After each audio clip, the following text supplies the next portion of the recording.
राधे राधे दोस्तों, आपका हमारे YouTube चैनल में बहुत बहुत स्वागत है। जैसे कि आप देख रहे हैं, आज हल षष्ठी व्रत की तैयारी चल रही है और यह व्रत संतान की लंबी उम्र की कामना के लिए किया जाता है।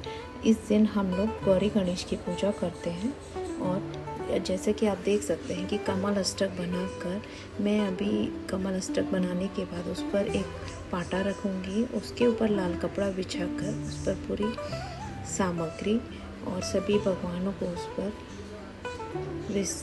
विराजमान करूँगी। जैसे कि आप देख सकते हैं, एक पीतल के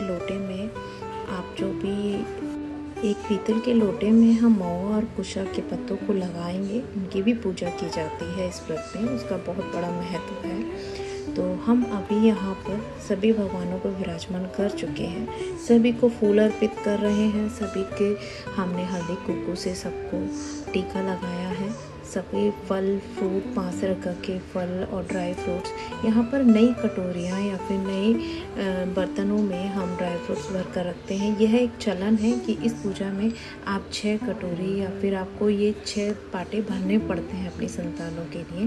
यह एक प्रसाद के रूप में भी माना जाता है। इस प्रसाद को हम पूजा संपन्न होने के बाद बच्चों में बांट देते हैं और बच्चे इसे खुशी खुशी ग्रहण भी करते हैं। तो आप जैसा देख सकते हैं कि मैंने घी का दिया लगाया है और घी यहाँ पर गाय का घी वर्जित है। आप इस पूजा में से भैंस का ही घी यूज़ कर सकते हैं। आज के दिन हम हल से जुटी हुई कोई भी अन्न नहीं खाते हैं और घी, गाय का घी और गाय का दूध, ये सब चीज़ें वर्जित हैं। तो इसीलिए मैंने यहाँ पर भैंस का जो घी है उससे ही मैंने दिए जलाए हैं। अगर आपके पास नहीं उपलब्ध है तो आप तिल के तेल का भी इस्तेमाल कर सकते हैं। अभी हमने सभी सामग्री कर दी हैं। अब हम आपको इस गाय भैंस का मिला जुला दूध जो वो लोगों को दे रही थी, उसे उसने भैंस का दूध बता दिया। इस तरह वह गांव वालों को ठग रही थी। तभी एक किसान वहां हल जोतने आया। इस पाप के कारण झरभेरी के नीचे से पड़े उसके बच्चे को किसान का हल लग गया।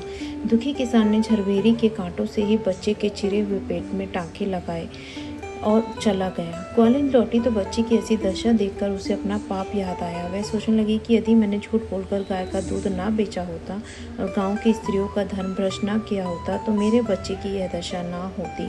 अतः मुझे लौटकर सब बातें गांव वालों को बताकर प्रायश्चित करना चाहिए। किसी ने गाँव में घूमकर बता दिया कि उसने ठगी की।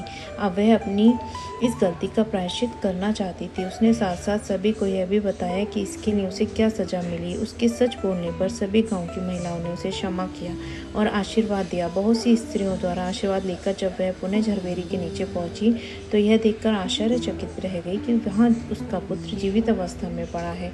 तभी उसने स्वार्थ के लिए झूठ बोलने को ब्रह्म हत्या के समान समझा और सभी से ये प्रार्थना है कि ना तो झूठ बोले, ना ऐसे किसी दूसरे को भ्रमित किया जाए।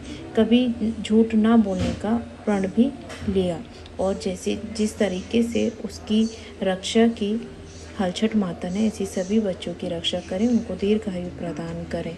राधे राधे दोस्तों। आपको अगर वीडियो अच्छा लगा हो तो आप प्लीज़ चैनल को लाइक, सब्सक्राइब और शेयर करें। मैं आपके लिए और भी अच्छे वीडियोस, कथाएं लाते रहूँगी।